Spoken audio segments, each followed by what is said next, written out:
What if the key to truly understanding, to really learning, isn't about grasping more, but maybe about letting go? Mm. What if wisdom isn't something you possess, like an object, but something you actually receive? That's a powerful question to start with. It flips our usual script, doesn't it? It really does. Especially, in a world that seems to value accumulation, Hmm. control, Yeah. getting more stuff, more knowledge. Right. Individual mastery. And these questions, they invite us down a very different path. A path found in some, well, perhaps unexpected places. Exactly. Ancient wisdom, but surprisingly relevant, I think. And that's precisely where we're diving today. We're going to explore two traditions that, at first glance seem worlds apart, culturally, geographically. Absolutely. On one hand, you have the ancient animistic shamanism of the Manchu people from Northeast Asia, Right. And on the other. the profound Kenotic theology of Christian mysticism, which gets even more interesting when interpreted through certain Chinese philosophical frameworks. Okay, so Manchu Shamanism and Christian Kenosis viewed through a Chinese lens.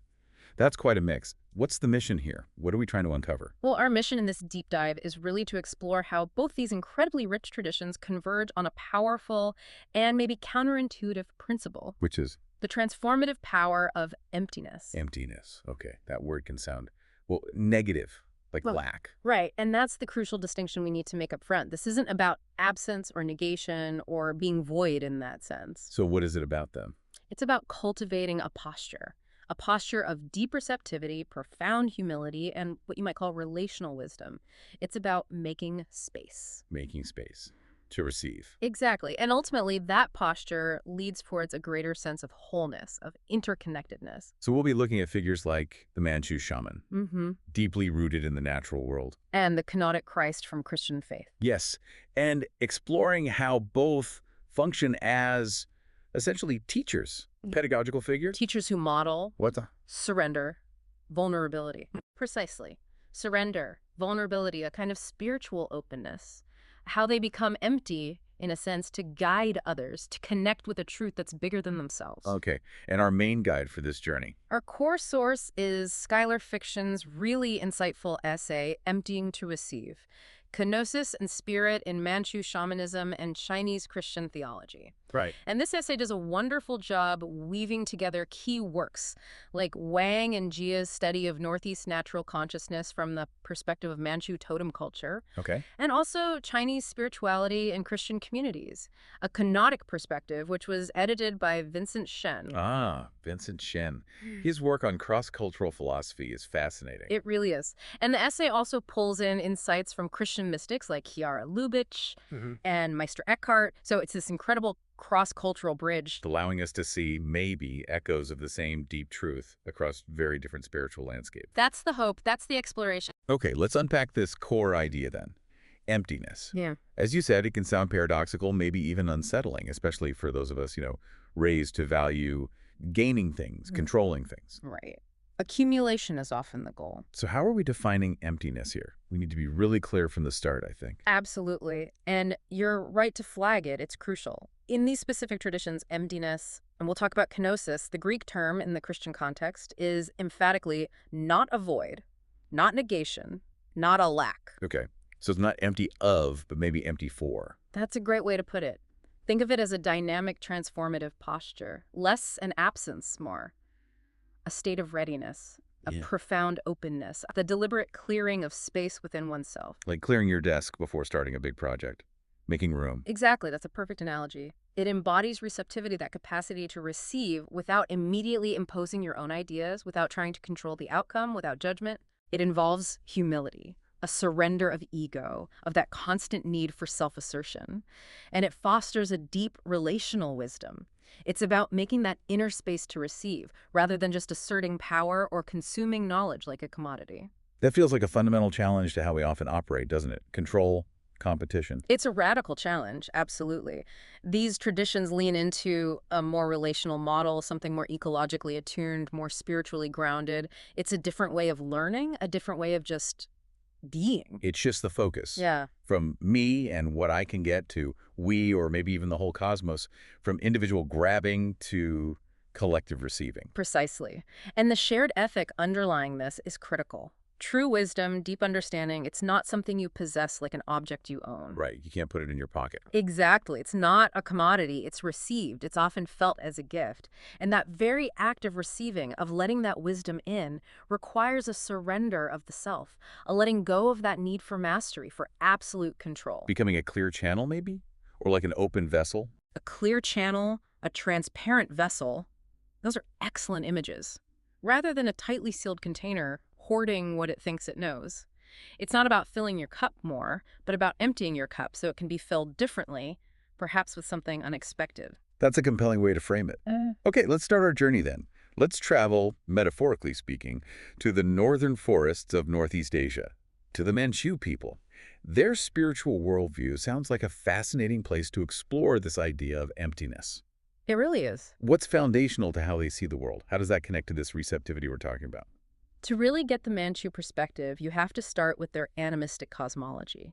The core belief, the lived reality, is that all things have spirits. Wan Wu Yuling? Wan Wu Yuling. Yeah. All things have spirits. Yes. And this isn't just, a nice poetic idea. It's ontological. It's how things are for them. Trees, rivers, birds, animals, they aren't just resources or background scenery. They're beings, relational beings. Yeah, exactly. Conscious, relational beings within a living, breathing cosmos. Everything is interconnected. Everything has agency. Everything potentially speaks. So you're living in constant conversation with the world around you, in a way. In a very real sense, yes. And this worldview isn't just a belief system. It's a pedagogical system. It teaches Teaches what? humility, discernment, how to find balance within this spiritually saturated world. Wang and Jia call it a polyspirited system. It weaves together nature worship, totem worship, ancestor worship. It's all interconnected. So all things are God's isn't just a phrase, it's embedded in daily life. Utterly embedded in ethics and rituals and how you interact with the environment. Living this way means constantly listening, constantly acknowledging other presences, other intelligences. It sounds like a curriculum for living, truly. An embodied way of learning. It is, and within this living curriculum, totemic animals are hugely important. They often act as divine teachers, even models of this self-emptying, this kenosis we're exploring. Like the eagle. You mentioned the eagle earlier. Yes, the eagle is central. There's a powerful Manchu oracle, a myth, about a female eagle flying from the sun. She brings fire, brings light to the frozen earth. Okay. But in doing so, she sacrifices herself. She plunges into the sea, she transforms, and from that sacrifice, her soul becomes the soul of the first shaman. Wow. So the shaman's soul is the eagle. The text says, the soul of the shaman is the unyielding eagle. It's a clear analog to Kenotic sacrifice. The eagle empties herself, gives her light, her warmth, her life force to bring life and spiritual guidance. Her power is shown in her surrender, not her dominance. Leadership through loss, that's striking. It directly mirrors that idea of kenosis. What about other animals? Do they carry similar themes? The theme definitely recurs. Take the wolf. It's revered by the Nuhulu clan. Their name means wolf on the grassland. Okay, often seen as fierce, maybe ambitious. In some cultures, yes. But here, it's not really idealized as a conqueror. It's more about a noble, resilient presence within the ecosystem. It symbolizes alignment with wildness, instinct, ancestral memory, not raw domination. Being a powerful part, but still just a part of the whole. Interesting. And you mentioned even animals we might see negatively, like crows or magpies. Ah, yes, that's a fascinating contrast with, say, Han Chinese culture, where they can be bad omens. For the Manchu, they're sacred. Sacred how? As benevolent messengers, powerful protectors. There's a famous myth about a crow covering the fleeing Nurhaci, the founder of the later Jin dynasty, pre-king. Ciphering him. How? Physically shielding him, hiding him from his pursuers. This act of protection saved him. And because of that, Wang and Jia tell us, later Manchu generations revered magpies and crows as gods. They protected them, even fed them in Xinjiang. So these birds are seen as divine agents, acting in service, not for glory. Exactly. Justice, rescue, memory, all embodied in these seemingly humble creatures through their selfless care. That's a total reversal of common perceptions. What about the fox? Often a trickster figure. The fox adds another layer of complexity, showing the nuances of this spiritual pedagogy. It's dualistic. Dualistic. On one hand, yes, Manchu people worship fox immortals and offer sacrifices. They recognize its power. But on the other hand, they also believe foxes can harm people, confuse them, weaken their spirits. So power that needs careful handling. Reverence mixed with caution. Precisely. It reflects the inner tension of any deep spiritual path. Divine power, spiritual forces, they can be healing, but also humbling, even dangerous if approached carelessly. It teaches caution, surrender of expectations, deep listening. You can't just control these forces. And this respect extends even to feared animals. Yes, that's key. Even animals like weasels and foxes, often feared, were still honored, offered sacrifices, not just killed off. There was a belief they could be kind and bring good luck. It shows an ethic of partnership, humility before forces you don't fully understand or control. So these animal myths are more than just stories. They're active lessons in humility, interdependence. Absolutely. Living lessons within a living cosmos. And at the heart of it all is the shaman. How does the shaman embody this emptiness? The shaman is the ultimate embodiment, a liminal figure, bridging worlds. Their power isn't about ego or charisma. It comes through a profound, often difficult ritual process, a kind of death and rebirth. Like the eagle myth suggests. Exactly. That myth is foundational. Shamanic power isn't achieved through assertion or intellect, but through radical receptivity. A letting go of the self and emptying out, as the essay puts it, to embody the voices of gods, animals, and ancestors. So it's a form of kenosis, just expressed differently. A living form of kenosis, absolutely. The shaman becomes empty to be filled. And when they speak, it's not from their own opinion or desire. They speak from the other, the spirits, the ancestors, nature itself. A spiritual channel, then. An instrument. Not an authority figure in our usual sense. Precisely. It's a reversal of our typical notions of power. And in doing this, the shaman teaches the community Teaches how to live in rhythm with nature, how to maintain respectful dialogue with the ancestors, how to navigate forces beyond normal understanding. And this isn't just ancient history. It endures in ongoing rituals, offerings to crows, honoring fox spirits, tracing family names back to totemic animals. keeping that spiritual epistemology alive. One that doesn't separate spirit from nature or knowledge from humility. Exactly. It refuses those separations. So what's really striking is how this Manchu totemic consciousness functions. It's not just a religion in the narrow sense. It's a mode of knowing, a curriculum for the soul, rooted in awe, interconnection, and this radical emptying. A curriculum that teaches what fundamental lesson? That to truly know the world, you have to be humble before it. You have to listen, be willing to receive. And to guide others, you first have to become as empty as that eagle falling from the sun, burning with love, maybe extinguished in service, but ultimately transfigured into a guide. Becoming nothing, in an ego sense, to gain everything spiritually and relationally. That's a powerful image. Wisdom emerging from surrender to the living world. Now, let's pivot. If Manchu Shamanism shows wisdom through surrender to nature's spirits, how does emptiness look in Christian thought? Especially, as you mentioned, through a Chinese philosophical lens. This sounds like quite a bridge. It is a fascinating bridge, because while the symbols are different, nature spirits versus divine incarnation, the underlying principle of self-emptying for revelation is remarkably similar. In Christian theology, the key term is kenosis. Kenosis, from the Greek. Yes, kenosis. It means to empty or to make empty. It comes directly from a key passage in the New Testament, Philippians chapter 2. Ah, yes, where Paul describes Christ. Exactly, describing Christ who, though he was in the form of God, did not regard equality with God as something to be grasped, but emptied himself, taking the form of a servant. So in standard Christian understanding, this self-emptying the incarnation, suffering, death, is the ultimate display of humility, God choosing vulnerability. Precisely. It's seen as the ultimate expression of humility, relational love, and a profound teaching example for humanity. But it gets even richer when viewed through the lens of Chinese spirituality, as explored in Vincent Shen's edited volume. Chinese spirituality in Christian communities. Yes.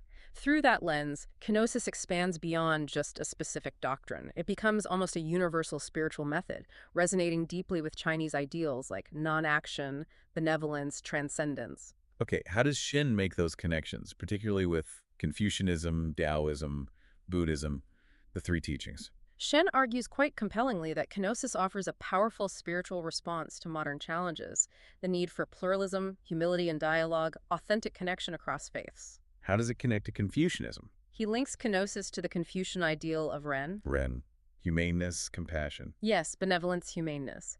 Shen sees Ren as a kind of kenosis of love. It involves emptying the self, its desires and ambitions for the sake of social harmony, for the moral formation of the whole community, prioritizing others, the collective good, over the ego. A sort of self-effacing empathy for the community. Exactly. The sage cultivates Ren by emptying their self-interest to truly feel and act for others' benefit. Okay. And Taoism, how does kenosis connect there? With Taoism, Shen connects it to the fundamental principle of the way, and especially the practice of wu wei, Way. own action, or perhaps better, effortless action. Shen calls this a kenosis of intellect.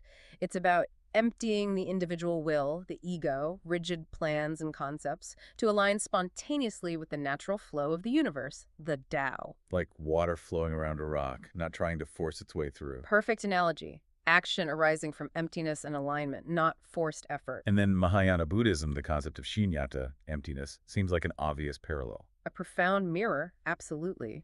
Shunyata isn't nothingness, but the lack of inherent independent existence in all things. Everything is interdependent, interconnected. Right. So both traditions, Mahayana Buddhism and Christian Kenosis, describe liberation through releasing attachment.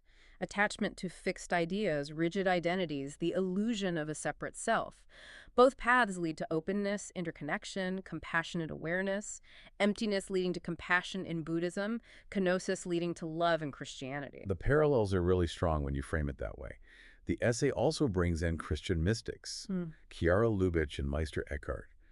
How do they deepen or maybe even push this idea of kenosis? They take it into the realm of direct, lived experience. Chiara Lubitsch, who founded the Focal Air movement, centered her spirituality on Christ's cry from the cross, my God, why have you forsaken me?" A moment of ultimate desolation, seemingly. For Lubitsch, it wasn't despair. It was the ultimate act of divine solidarity. In that absolute self-emptying where even God felt abandoned by God, she saw the deepest unity with all suffering beings being forged. Yeah. Her famous line, "True love is to choose God in the way he wants to be chosen," meant embracing that forsakenness, that emptiness for the sake of unity. Radical empathy born from total vulnerability. Vulnerability as the path to connection. What of Eckhart? His ideas can be quite radical. Eckhart pushes it even further into what he called Abgeschiedenheit, radical detachment.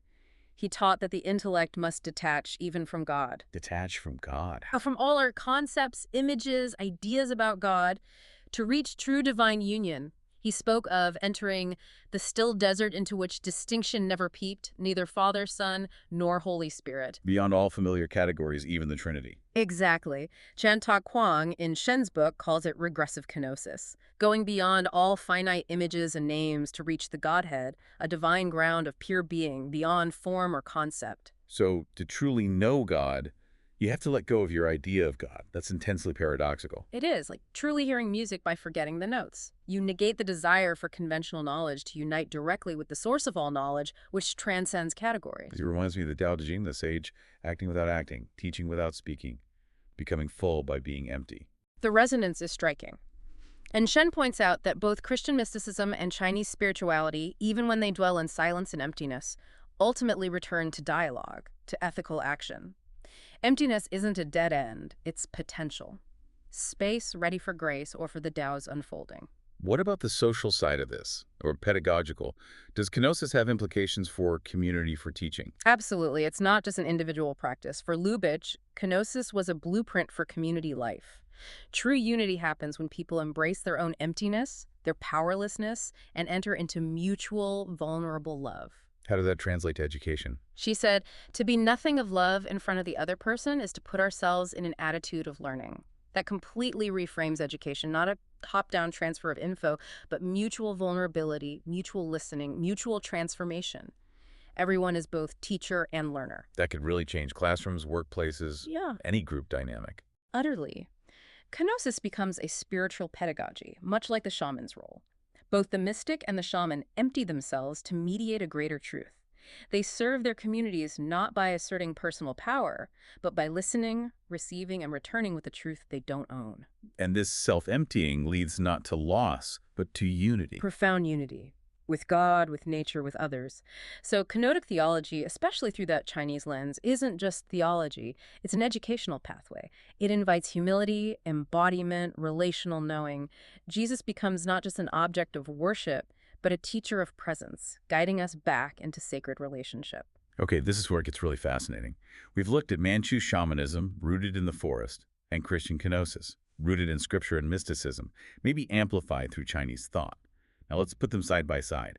What deep connections emerge when we focus on this shared core of emptiness? It's quite remarkable, isn't it? Despite the vastly different cosmologies, animistic versus Christocentric, the single powerful principle shines through both. That true wisdom, the kind that transforms you, doesn't come through mastery or piling up knowledge. It comes through surrender, through emptiness, through an inner letting go that opens you up to something much bigger than your own ego or intellect. So different languages, different symbols, but pointing to the same fundamental way of accessing deeper reality, like different trails up the same mountain. That's a perfect image, whether it's the shaman trembling in trance, completely yielding to the eagle's spirit, or the Christian mystic letting go of even cherished ideas about God in deep contemplation.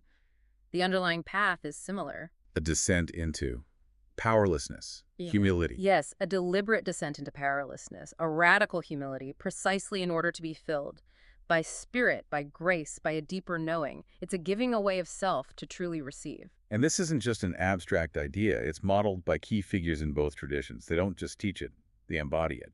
Absolutely. The Manchu myths are full of animal teachers who instruct through their actions, not lectures. We talked about the eagle sacrificing herself to become the first shaman. That's not just a story, it's sacred instruction on self-emptying. The soul of the shaman is the unyielding eagle, meaning you have to embody that sacrifice. That seems to be the implication. Or the crow saving Nurhachi, an act of protection through self-effacing care, not dominance. The totemic animal often models kenosis, giving it strength, its visibility, even its life for another. And for Christ, the paradox is central. Divine power revealed in weakness, in vulnerability. Precisely. Philippians 2.7, he emptied himself, not to vanish, but to create sacred space. Space for union between God and humanity, self and other, divine and created. Which connects to Lubitsch's idea of Jesus forsaken as the place of ultimate communion. Yes, God identifying with all suffering, and Eckhart's radical detachment, even from the idea of God, is grounded in this belief that emptiness is the absolute precondition for genuine encounter, for true love, for authentic knowing. So for both mystics, true knowing isn't grasping, it's letting go. A radical, transformative letting go, which mirrors the shaman becoming nothing to enter the spirit world and bring back healing. This also makes me think about silence. In our noisy world, it's often undervalued. How do these traditions view silence? That's a critical convergence. In both, silence isn't absence or void, it's profound presence. A space for deep listening, for potential to arise. So it's active, not passive. Very active. Vincent Shen notes that mystical experience isn't totally silent. It often begins with dialogue, climaxes in loving dialogue, and should return finally to dialogue. That sounds like the shaman's journey, too. Exactly. The shaman leaves, enters trance, often a silent communion, then returns with insights to share, insights applied to the community's needs. Wisdom carried, not owned. And Christian kenosis follows a similar pattern. Incarnation, crucifixion, resurrection, then Pentecost, a powerful return to the world, gifting the community for shared life. Emptiness isn't the end point. It's a threshold leading back to richer communal life. A cycle. Emptying, receiving, returning to share. That feels very relational. Does this extend to their wider view of the cosmos? It does, and it's another powerful parallel. Manchu spirituality sees animals, ancestors, spirits in this intricate web of relational harmony. The shaman's job is to maintain that balance. All beings are kin. Interdependent. Yes. And similarly, Kenotic theology, especially in Shen's interpretation, sees Christ not as separate, but as a dynamic, self-emptying presence embedded within diverse cultures, drawing all towards unity. So Christ meets traditions where they are. Shen writes, Christ enters this world of multiple cultural traditions in order to bring them all to God. This inclusivity, rooted in kenosis, echoes the Manchu vision of many spirits, many guides, pointing towards harmony, not hierarchy or exclusion. This raises a huge question then. How does all this challenge modern Western ways of knowing? Our epistemology that often equates knowledge with control, ownership. It's a fundamental challenge and a liberating one, I think. Western epistemology often frames knowledge as objective control, mastery, something you acquire and own, maybe wield for profit or power. Right. Knowledge is power. But in these spiritual frameworks, knowledge is different. It's relational, contextual, it's received, and often, crucially, mediated through suffering, vulnerability, encounters with the unknown. So the authority is different too. Completely. The shaman speaks from the spirits, not personal authority. The Christian mystic teaches from the wound of forsakenness, from humility, inviting others into that space. Wisdom flows from descent, not self-elevation. Like Chan said, choosing God in the way he wants to be chosen, reversing ego into openness. A radical act of trust and surrender. So pulling it all together, Yeah. what's the big takeaway? It feels like we're looking at a shared spiritual pedagogy of emptiness, a way of learning that's deeply human, maybe. Exactly. It reveals this powerful, shared spiritual pedagogy, a curriculum for the soul that cuts across cultures. Think about the parallels. The Manchu eagle brings warmth through self-sacrifice, transforming into the first guide.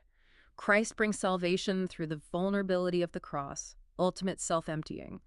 The shaman receives truth by surrendering, becoming an empty vessel for wisdom. The mystic encounters God by abandoning even images and self, finding fullness in surrender. So in each case, the figure teaches not by lecturing, but by becoming. By becoming a living vessel of humility, compassion, receptivity. They embody the lesson, they are the path. This convergence isn't just intellectually interesting, is it? It feels like it has really urgent implications for education today, especially in a world so focused on metrics, skills, outcomes. It feels incredibly urgent. These traditions offer a vision of pedagogy centered not on possession but on presence, receptivity, becoming. It suggests learning that starts with humility, honors mystery, and prioritizes deep connection with nature, others, spirit over just controlling information, and education of the whole person. Okay, let's break that down. How does humility become the starting point, the ground of learning? Both traditions clearly state, real learning begins not when you think you know it all, but in emptiness. Not a deficit, but a sacred readiness, an openness. Like the shaman being hollowed out first. Yes, often through initiation, suffering, a spiritual calling. Before they can serve, they must be emptied. The Manchu myths, the eagle, the crow, Wang and Jia call them ritual instruction on giving, suffering, knowing through service. So suffering isn't an obstacle to learning, it's part of the process. Integral to it in this view. Similarly, Christ's emptying isn't self-negation, but initiation into divine solidarity. Descent into shared suffering opens the way to new life. The learner isn't just accumulating facts, they're being emptied enough to be changed. Which challenges the teacher as expert, pouring knowledge into empty student heads model. Completely. It suggests education has to start with mutual humility. Teacher and learner on a shared journey, both open to transformation. What about the role of nature in myth? Modern schooling often feels so disconnected from both. That's a huge disconnect, and these traditions highlight it. Manchu Shamanism embeds learning in myth, landscape, animal consciousness. The forest is the classroom. Alive with lessons. Yes. Totemic animals aren't just symbols, they're moral agents, spiritual teachers. Their stories are ecological parables about interconnectedness, non-human wisdom. You learn by listening to the wild. An embodied immersive learning. How does Christian Kenotic thought connect to nature as curriculum? Shen's theology emphasizes God's self-emptying love embedded everywhere, in all cultures, meeting traditions within their own symbolic frameworks, Ren, Wu Wei. Education becomes incarnational, rooted in context. Meaning it has to engage local knowledge, indigenous ways of knowing, not erase them. Exactly. It must meet the learner where they are in their world, just as Christ emptied himself to meet humanity in its own form. Which leads to dialogue and vulnerability in the classroom. This seems like it would totally shift power dynamics. It demands a transformation, yes. Shen's point about mystical experience returning to dialogue resonates with the shaman bringing back healing, not dogma. Both resist simple lecturing from on high. So the teacher becomes more of a facilitator? A listener? A witness, a deep listener, creating space for the unknown to emerge, for insights to arise organically. Lubitsch's nothing of love idea redefines relationships as reciprocal openness, shared vulnerability. Authority comes from willingness to be transformed with students. And finally, the ethical and ecological reverence this implies. Given climate change, alienation. This feels vital. Perhaps the most urgent corrective. At a time of ecological crisis and ethical confusion, these traditions offer an antidote. Manchu reverence for animals as kin, Christian understanding of God descending into embodied life both teach that existence is sacred, interconnected. So education must go beyond just cognitive skills. Beyond skills, beyond metrics. It must include spiritual, ethical, ecological formation, learning not just how to succeed, but how to revere, how to stand before the eagle or the cross and ask, how do I live rightly in this world? Challenging that utilitarian view of nature as resource, knowledge as tool for gain. Fundamentally, it restores deeper purpose. True education shapes the soul toward communion, not just competition. The shaman's trance, Christ's crucifixion metaphors for the vulnerability needed to truly love the world. even honoring feared animals like the Manchu did with foxes. Reflects that ethic of caution, humility, partnership with forces beyond our control. A vital lesson now. So ultimately, these traditions point towards an education of the whole being, rooted in humility, attentive to mystery, open to the wisdom of others, human and non-human. From the shaman listening to the forest, to the mystic listening to God's silence, the true teacher is one who's first been emptied. Empty to self-assertion, ego. Exactly. And from the magpie song to Christ's broken body, the enduring lesson is this. We are changed not just by what we know intellectually, but by what we love enough to surrender to become open to receive. So as we wrap up this deep dive, the resonant truth seems to be, what? From the forest, the sanctuary, myth, theology, what echoes? It's that resounding truth. Emptiness isn't absence. It's the precondition for presence. It's the fertile ground where true wisdom takes root. And the shaman and the mystic emerge as archetypes. Two versions of the same archetype, perhaps. The empty one. The servant who becomes holy becomes a channel, precisely by letting go of grasping. Both are educators, modeling that courage to descend, suffer, return with wisdom not their own. The implications for our modern world, obsessed with productivity, ego, certainty, feel incredibly urgent. They really do. We're being called, I think, to recover this sense that knowledge isn't owned like property. It's received with reverence, in relationship. And that real formation starts not with piling things up, but with surrender, creating that inner space. A surrender that paradoxically makes us more whole, more connected. Precisely. Let the teacher become empty like the shaman. Let the learner become silent like the mystic. Let the classroom become a clearing in the woods where the magpie sings and the wind carries a voice older than words.